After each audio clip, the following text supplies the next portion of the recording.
Алдыңкы 30 мүнөт аралығында Нур телеканалынын журналисттери жана мен Айганыш Туратбек кызы өлкөдө жана дүйнөдө болуп жаткан акыркы жаңылыктар менен тааныштырабыз. Эфирде Нур Ньюс маалымат программасы. Саламатсыздарбы? Бүгүнкү чыгарылышта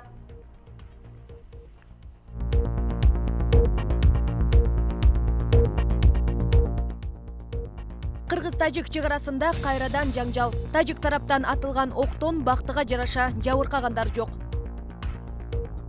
Бүгүн жогорку кеңештин депутатынын бир тууганы пара менен кармалганы айтылды. Экономикалык кылмыштарга каршы күрөш боюнча мамлекеттик кызматы бул маалыматты ырастай элек. Аялдарга карата жасалып жаткан зордук зомбулук коомчулуктун көңүл борборунда күйөөсүнүн ур токмогуна чыдап турмуш кечирип жүргөн аялдар миңдеп саналат. Алардын бири менен биздин кабарчы баарлашкан. Ички иштер министрлигинин жетекчилиги Болот Темировдун окуясын иликтөөнү көзөмөлгө алды. Өкүлдөр палатасы Трамптын аскердик укугун чектеди.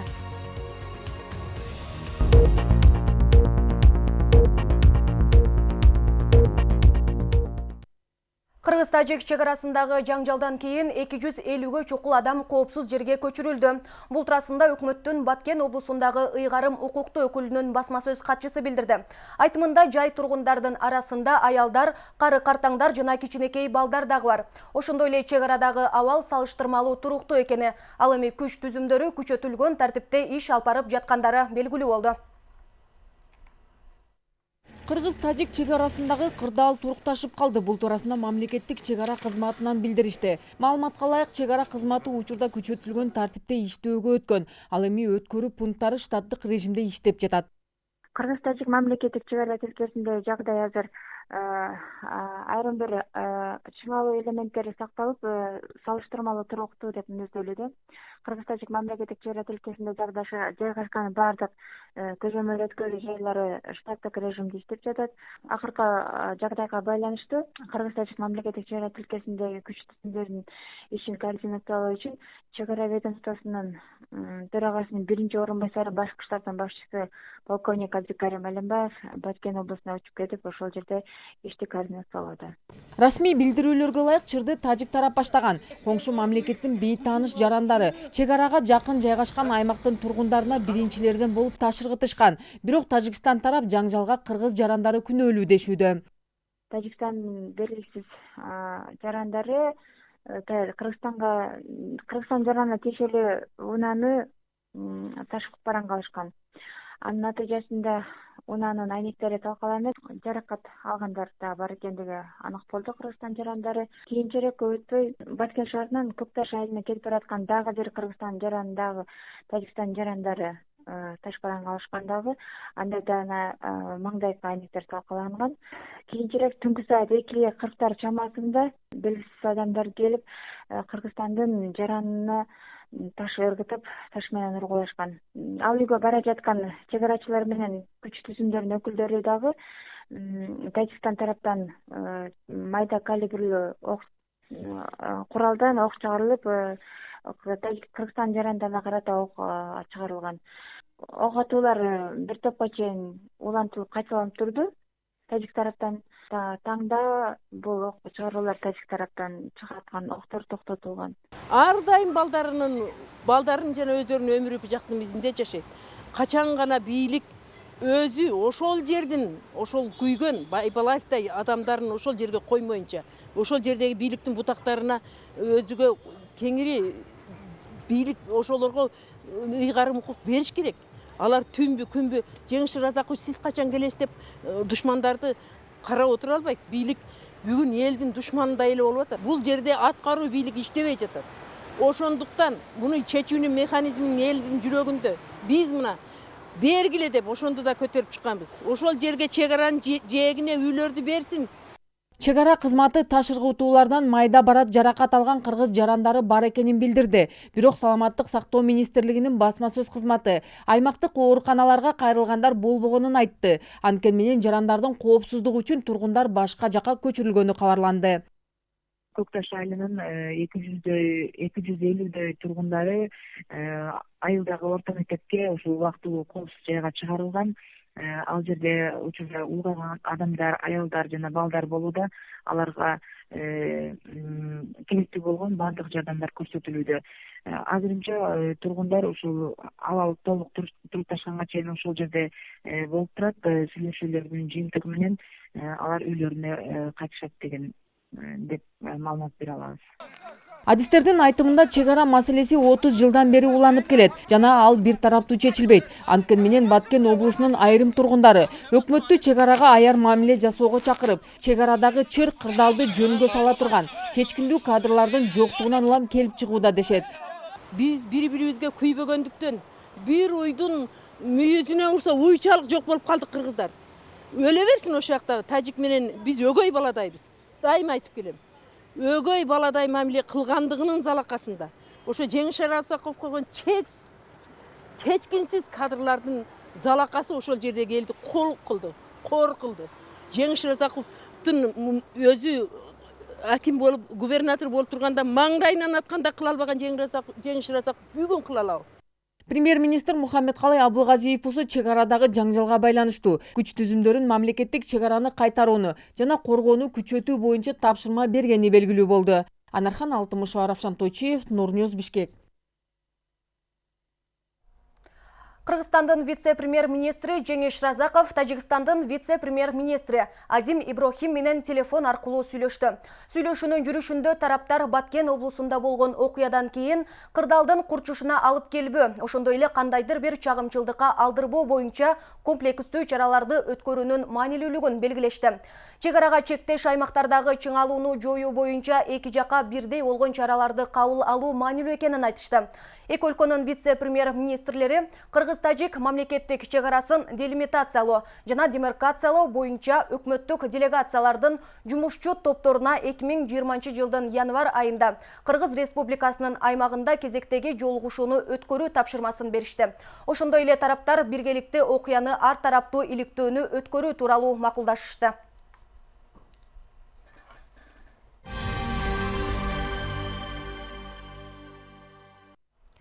Жогорку кеңештин депутаты Данияр Төлөновдун бир тууганы Бактияр Төлөнов 800 АКШ доллар өлчөмүндө пара менен кармалганы кабарланды. Бул маалыматты күч органдарындагы ишенимдүү булактар билдиргенин Азаттык жазып чыкты.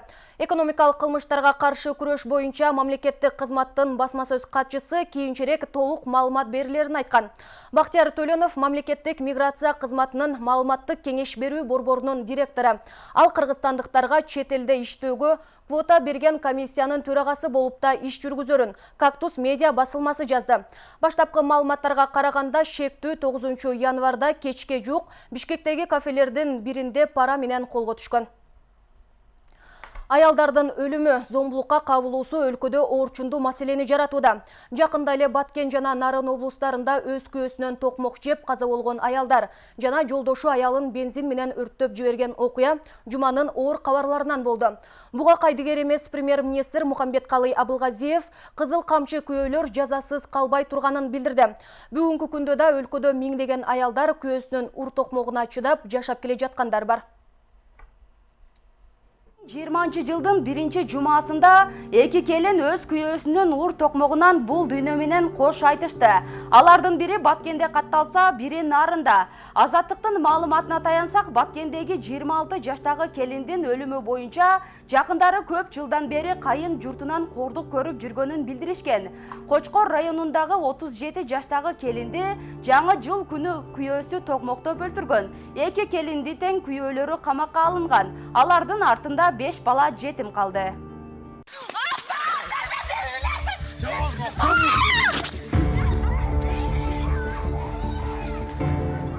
Күйөөнүн кара күчүнө чыдап жашап келе жаткан аялдар Кыргызстанда миңдеп саналат. Биз алардын бири менен аты жөнүн элге жарыя кылбоону убадалап, интервьюга макулдаштык. Күйөөсүнөн зордук зомбулук көргөн аял телефон аркылуу сүйлөп жатып да коркуп жатты. Анткени анын күйөөсү милиция кызматкери болгондуктан маалымат берсе мени өлтүрүп салат деп араң сүйлөп жатты. Күйөөсүнүн зомбулугунан тажаган аял өз өмүрүн кыйганга да аракет жасаган. Милиция кызматкерлери эмне үчүн ушундай? Мага эч нерсенин кереги жок. Мен канча жолу өзүмдү өлтүрөм деп неметтим. 4 балам депчи. Кыз балдарымды карап жаман неметемчи, булардын тагдыры кандай болду депчи, кандай болот деп. Кетпейм эч жака, балдарым үчүн гана, балдарым ким карайт? Урган эже уруп эткен. Бир жолу эле уруп калбайт да. Бул 2 саат, 3 саат кайта эсип алып эле кайта уруп берет да. Күчтөп алып эшикти бекитип алып, оозума трубканы тыгып алып бурчу эле да. Багындай трубканы тыгып алыпчы. Башыма канча жолу тепти. Башымда киса бар.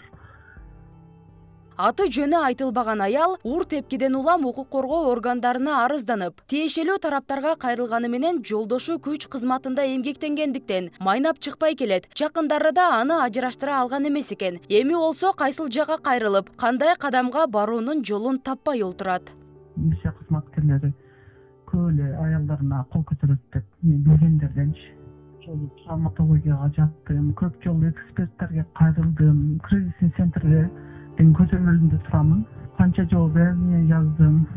Анан өзү ооруган адам болгон үчүн бүтүрүп салат. Эксперттерде деле жаап салат. Тосмор жазбасаң деле деп нары бери бүтүрөт да. Өзүмдөн айып деле кетет десем, мен нары бери баспаймын. Өзүнүн чызган чызыгы бар. Эч жаман жолго барбайм, башка аялдарга окшоп. Мындай чыгып кетпейм да көчөгөчү. Ушул жылдын 4 январында Ысык көлдүн Каракол шаарында да 33 жаштагы аялга күйөөсү бензин чачып өрт койгон. Денеси күйгөн келин учурда облустук ооруканада дарыланып жатат. 2019 Ички иштер министрлиги 5000ден ашуун үй бүлөнү зомбулук фактысы менен каттоого алган. Буга адистер акыркы учурларда аялдарга күч колдонуу көбөйүп жатканын кулак кагыш кылып, мамлекет кайдыгер болбой, зөөкүрлөрчө муштаган күйөөлөргө жазалар күчөтүлүшү керек дешет. Антпесе бүгүнкү күндөгү кордук көргөн миңдеген аялдардын ден соолугу коркунучта калат.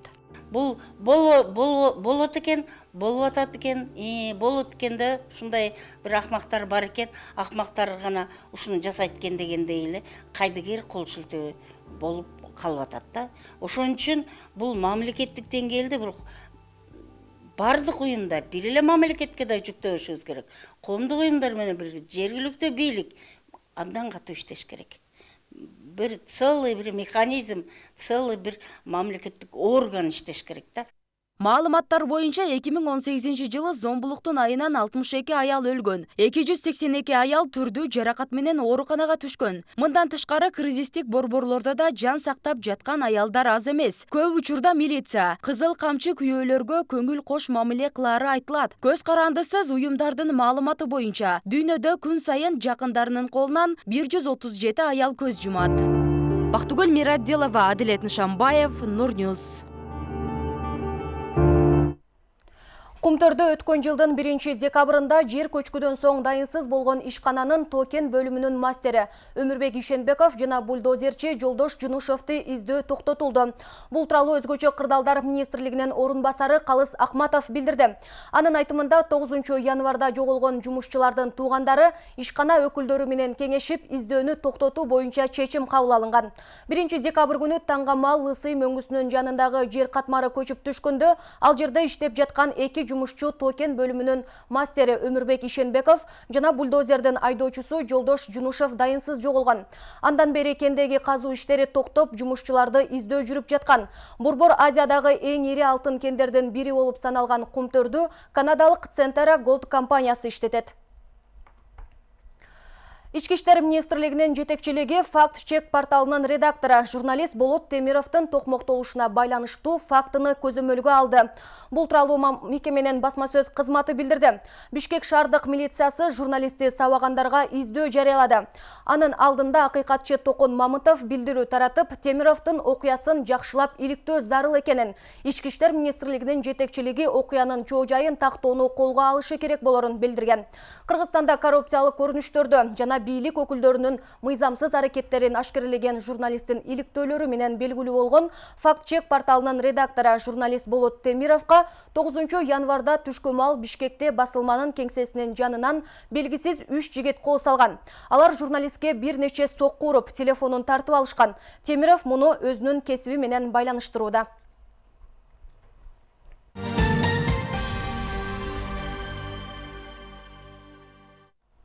Эми кезек четелдик кабарларда Иранда украиналык учак атайын атып түшүрүлгөнү айтылууда. Өкүлдөр палатасы Трамптын аскердик укугун чектеди. Жикчил Абхазиянын парламенти кызматтан кетүүгө чакырды. Алдыда ушул жана башка четелдик кабарлардын топтому.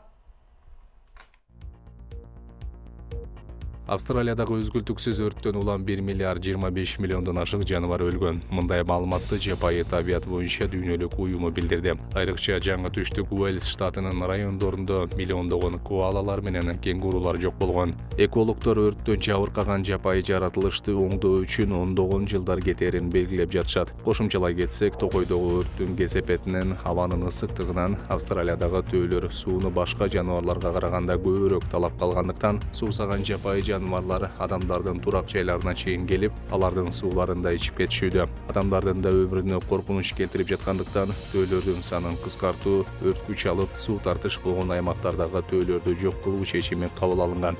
Австралиядагы Токойду каптаган өрт 2019 жылдын сентябрь айынан бери токтобой келет. Тилсиз жоо 25 адамдын өмүрүн алды. Австралиядагы өрттүн учкуну 16 000 километр алыстыкта жайгашкан Түштүк Америкага чейин жетти.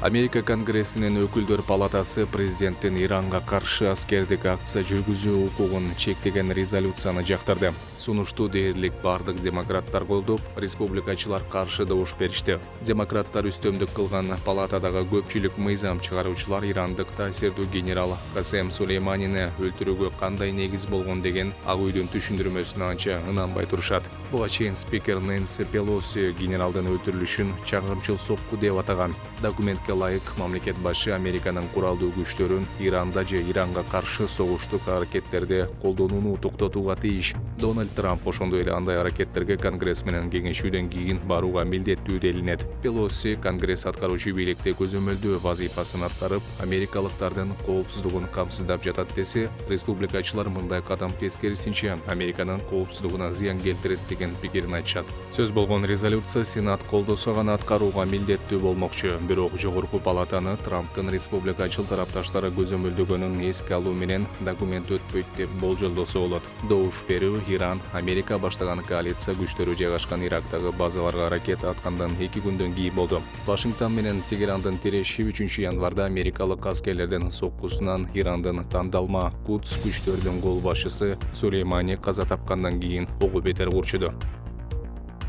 Грузиянын өзүн Абхазия Жумурияты деп атап алган Жикчил аймагынын парламенти президент Рауль Хажимбаны кызматынан кетүүгө үндөдү. 9 январда кабыл алынган токтомдо мындай кадам татаал коомдук саясий кырдаалга байланыштуу жана туруксуздуктун алдын алуу үчүн кабыл алынууга тийиш экенин айтылат. Ошол эле күнү оппозициялык митингдин катышуучулары Сухумиде президенттик администрациянын имаратын ээлеп алышкан. Алар сентябрда өткөн президенттик шайлоонун жыйынтыгын жокко чыгарууну Хажимбанын кызматтан кетүүсүн талап кылышты. Шайлоодо азыркы президент атаандашы Алхам Квиницаны 1,5% добуш менен жеңген. Квиница Хажимбанын жеңишин тааныбасын айтып, сотко кайрылган. Бирок анын арызы четке кагылган. Бейшембиде ал чечимге каршы апелляциялык арыз жогорку сотто каралмак. Соттун жыйыны белгисиз мөөнөткө жылып калды. Абхазиянын бийлиги наразылык акциясын мамлекеттик төңкөрүш аракети деп сыпаттады. Хажимба элди тынчтыкка үндөп, керек болсо өзгөчө кырдаал киргизүүгө даяр экенин билдирди. Тегерандагы кулаган украиналык учакка ракета менен атайын сокку урулган болушу мүмкүн. Бул тууралуу Украинанын улуттук коопсуздук жана коргоо кеңешинин катчысы Алексей Данилов маалымат бергенин чет элдик басылмалар жазды. Данилов учак Орусияда чыгарылган Тор ракеталык комплекс менен бутага алынган болушу ыктымал экенин белгиледи. Иликтөөчү адистер учак кырсыгынын 4 версиясын карап жатышат. Алардын арасында дрон менен кагылышуу, кыймылдаткычтын жарылышы жана учакта бомба жарылган болушу мүмкүн деген божомолдор бар. Канаданын премьер-министри авиакырсык үчүн Иранды күнөөлөдү. Джастин Трюдо учак Тегеран аткан ракетадан кулаганын айтууда. Учакта 7 өлкөнүн жарандары отурган жана ажал тапкандардын көбү ирандыктар менен канадалыктар экени белгилүү болгон. Украина кырсыктан 11 жаранын жоготту жана алардын 9-у экипаж мүчөлөрү болушкан. Украинанын эл аралык аба жолдору компаниясына тагындуу учак 8 январда таңгамал Ирандын борбору Тегерандан Киевти көздөп учуп чыгары менен эле кырсыкка кабылган. Улуу Британиянын Евро биримдиктен чыгуусуна мүмкүнчүлүк берген мыйзам долбоорун 9 январда 3-окууда Пшиналар палатасынын 330 депутаты колдоп, 231 парламентарий каршы чыккан. Документ Лордтор палатасына кароого жөнөтүлдү. Бул тууралуу Deutsche Welle басылмасы жазып чыкты. Эми евро биримдиктен чыгуунун тартиби жана шарттары боюнча мыйзам долбоору Бириккен Королдуктун кароосуна келип түшөт. Эгерде жогорку палатанын мүчөлөрү документке өзгөртүү киргизсе, анда ал кайрадан общиналар палатасынын талкуусуна келип түшөт. Бирок Лордтор палатасы төмөнкү палатанын чечимин колдоп, Brexit боюнча мыйзам долбоорун 31 январга чейин эле бекитип берүүсү күтүлүүдө. Жакында болуп өткөн кезексиз шайлоолордо премьер-министр Борис Джонсон башында турган консерваторлор парламентте көпчүлүк добуштарга ээ болуп, натыйжада Brexit блокадасын жеңип чыгууга үлгүрүштү. Эскерте кетсек, мурдараак Джонсон жана экс-премьер-министр Тереза Мэйдин бир канча ирет общиналар палатасы аркылуу Brexit боюнча келишимди жүзөгө ашыруу боюнча аракеттери ийгиликсиз аяктаган эле.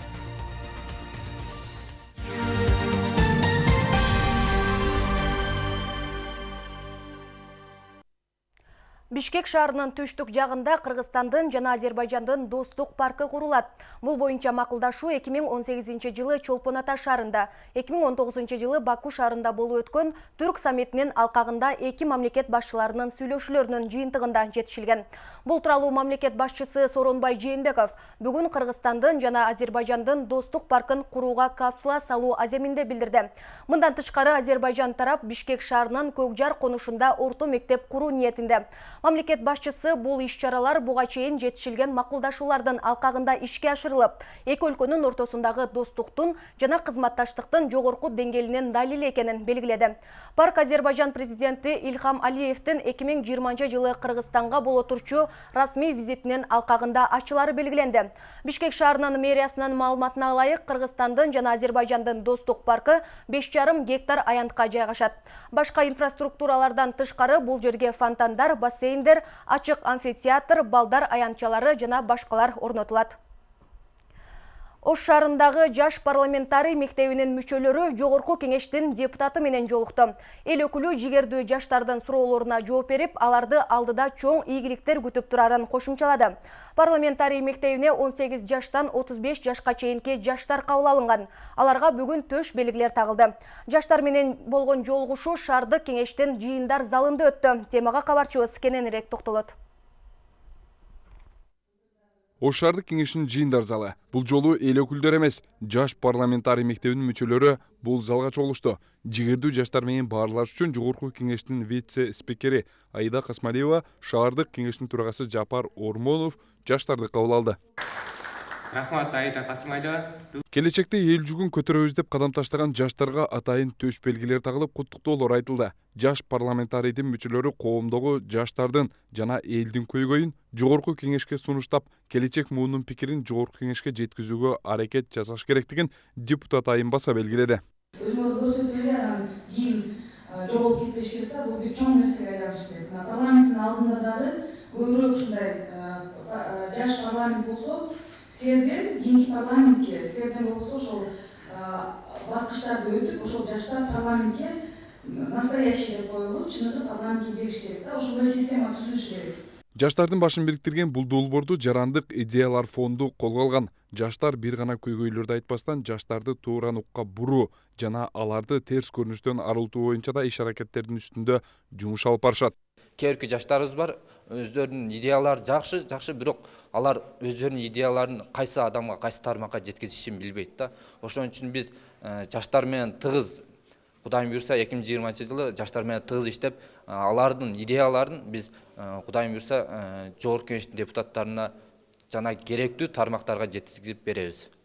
Ооба, бул жалгыз гана жогорку кеңеш менен иштөө эмес, жана ошондой эле жаштар менен иш-чараларды өткөрүлөт. Бөүнчө биз деген айтылып кеткендей эле билим тармагына көбүрөөк басым жасайбыз. Себеби дегенде биз бул эмгеге муундун немеси бул билим деңгээлинен жараша ошондой жаңы муун алабыз. Ошон үчүн биз буга абдан басым жасайбыз. Буга көптөгөн адамдар колдоосун көрсөтүп келатат. Бул убакка чейин Ош шаардык кеңешинин төрагасы жаштар менен бир канча жолугушууларды өткөзүп, алардын пикирлерин уккан. Ош шаарындагы дымактуу жаштар шаардык кеңештин сессиясына катышып келишкен. Жапар Ормонов бүгүнкү өсүп келе жаткан жаш муунду азыртадан жакшы нукка буруп, алардын пикирин угуу эртеңки күнгө болгон жакшы кадам деп эсептейт. Албетте кайсы эл болбосун биринчи кезекте өзүнүн келечегин ойлосо, ушул жаштарга көңүл буруп, жаштарга инвестиция салыш керек келечекке. Биз дагы шаардык кеңештин депутаттары жаштар менен кызуу иш алып бардык. Буга чейин дагы биз бир канча депутаттар менен жолтурдук жаштарды. Андан сырткары ушул жергиликтүү маанидеги жетекчилер менен жолтуруп иш алып бардык. Чогулгандардын арасында мүмкүнчүлүгү чектелген жаштар да бар.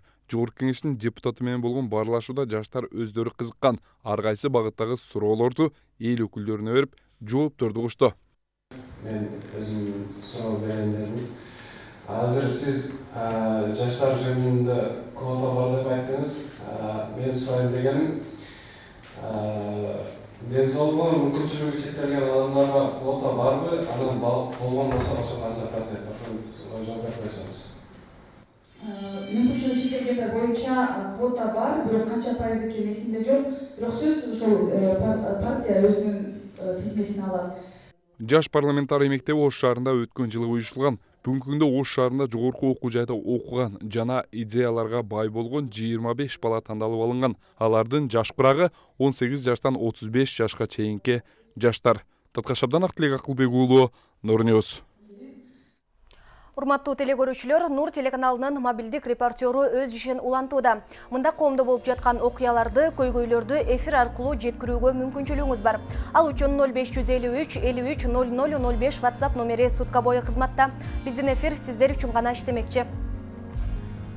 Бүгүнкү күнгө арналган жаңылыктар мына ушуларды түздү. Эфирде интернет-ньюс маалымат программасы улайт. Бизден алыстабаңыз.